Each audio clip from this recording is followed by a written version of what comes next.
Keruntuhan Kerajaan Majapahit adalah salah satu peristiwa besar dalam sejarah Nusantara yang masih dipenuhi misteri hingga kini. Dikenal sebagai salah satu kerajaan terbesar dan terkuat di Asia Tenggara pada masanya, Majapahit mencapai puncak kejayaannya di bawah pemerintahan Raja Hayam Wuruk dan Mahapati Gajah Mada. Namun, seperti banyak kekaisaran besar lainnya, kejayaan ini tidak bertahan selamanya. Keruntuhan Majapahit menyisakan kisah yang dipenuhi mitos, legenda, dan berbagai interpretasi sejarah yang menarik untuk ditelusuri. Majapahit didirikan pada tahun 1293 oleh Raden Wijaya setelah mengalahkan tentara Mongol yang dipimpin oleh Kubilai Han. Pada masa pemerintahan Hayam Wuruk tahun 1350 sampai tahun 1389, kerajaan ini menjadi pusat perdagangan dan budaya, menguasai sebagian besar wilayah Nusantara, termasuk Semenanjung Malaya, Sumatera, Kalimantan, hingga Filipina. Dengan dukungan Gajah Mada dan Sumpah Palapanya, Majapahit menciptakan hegemoni maritim yang besar. Namun, kemegahan Majapahit juga menjadi simbol dari tantangan yang dihadapi oleh kerajaan ini. Persaingan internal, perebutan kekuasaan, dan tekanan dari luar menjadi benih kehancuran yang lambat laun menggerogoti fondasi kerajaan ini. Mitos yang berkembang tentang keruntuhan Majapahit seringkali mencerminkan pandangan masyarakat terhadap moralitas, spiritualitas, dan kekuatan gaib. Beberapa mitos terkenal di antaranya. 1. Kutukan Sabdo-Palop dan Noyogenggong. Salah satu mitos paling populer adalah cerita Sabdo-Palop dan Noyogenggong, dua penasihat spiritual terakhir Raja Majapahit. Dalam kisah ini, Raja Brawijaya V, raja terakhir Majapahit, memutuskan untuk memeluk agama Islam. Hal ini dianggap sebagai pengkhianatan terhadap agama Hindu-Buddha yang menjadi fondasi spiritual Majapahit. Sabdo-Palop yang dianggap sebagai perwujudan roh leluhur Majapahit, mengutuk sang raja dan meramalkan keruntuhan kerajaan ini. Kutukan tersebut berbunyi, "Aku akan kembali setelah 500 tahun untuk menegakkan kembali keadilan dan tatanan sejati." Bagi sebagian masyarakat Jawa, kutukan ini menjadi simbol harapan dan kerinduan akan kembalinya kejayaan masa lalu. 2. Legenda Arya Damar dan perpecahan internal.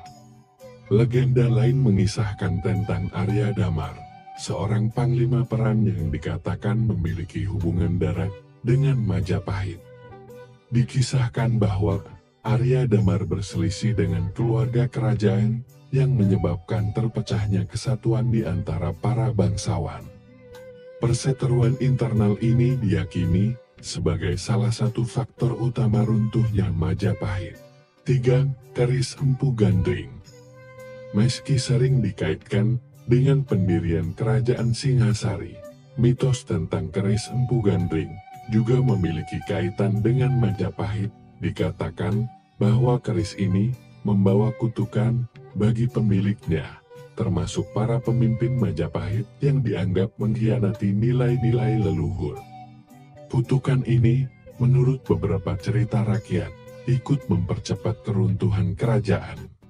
Dari sudut pandang sejarah, keruntuhan Majapahit tidak hanya disebabkan oleh faktor mistis, tetapi juga oleh kondisi politik, ekonomi, dan sosial yang kompleks.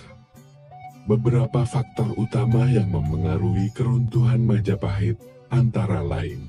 1. Perang Saudara Pargek. Salah satu peristiwa kunci dalam melemahkan Majapahit adalah Perang Pargek tahun 1405 sampai tahun 1406, konflik internal antara Wikramawardhana dan Bere Wirabumi.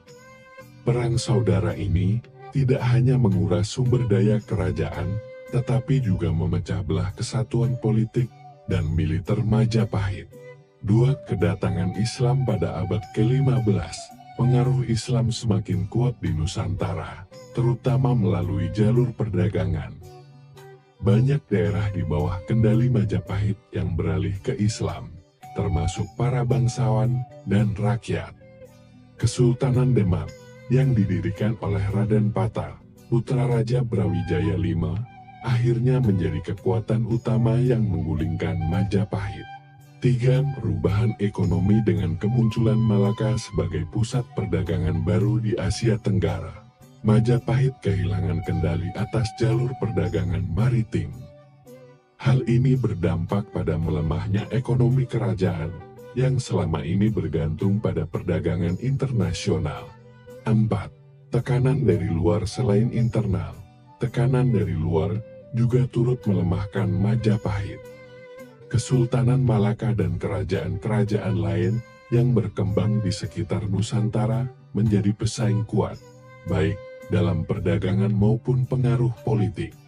Meski keruntuhan Majapahit menandai akhir dari sebuah era besar, warisannya tetap hidup dalam berbagai aspek budaya dan tradisi masyarakat Indonesia. Beberapa di antaranya adalah 1. Konsep negara kesatuan. Tentang kesatuan wilayah Nusantara yang diwariskan oleh Gajah Mada dalam Sumpah Palapa seringkali dijadikan inspirasi bagi konsep negara kesatuan Republik Indonesia. 2. Tradisi seni dan sastra. Banyak karya sastra dan seni yang lahir pada masa Majapahit, seperti Kakawin Nagarakertagama dan Tantu Pagelaran. Tradisi wayang kulit juga menjadi salah satu warisan budaya yang terus dilestarikan. 3. Simbol dalam kehidupan modern. Lambang negara Indonesia, Garuda Pancasila, dianggap memiliki akar historis dari Majapahit, khususnya dari simbol Garuda yang sering muncul dalam seni dan mitologi Hindu-Buddha pada masa itu. Keruntuhan Majapahit memberikan pelajaran penting tentang bagaimana sebuah kekuasaan besar dapat runtuh jika tidak mampu menjaga kesatuan dan menghadapi perubahan zaman.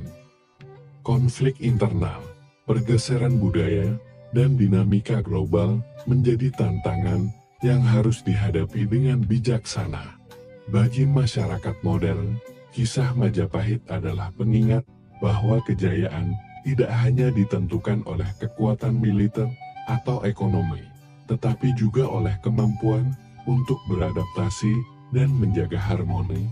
Majapahit mungkin telah runtuh secara politik, tetapi semangatnya tetap hidup dalam budaya dan sejarah Indonesia. Demikianlah kisah tentang mitos dan legenda keruntuhan Majapahit.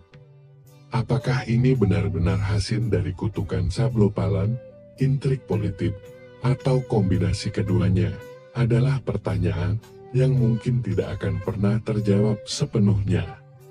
Namun, inilah yang membuat sejarah Majapahit tetap menarik untuk terus dikaji dan diceritakan.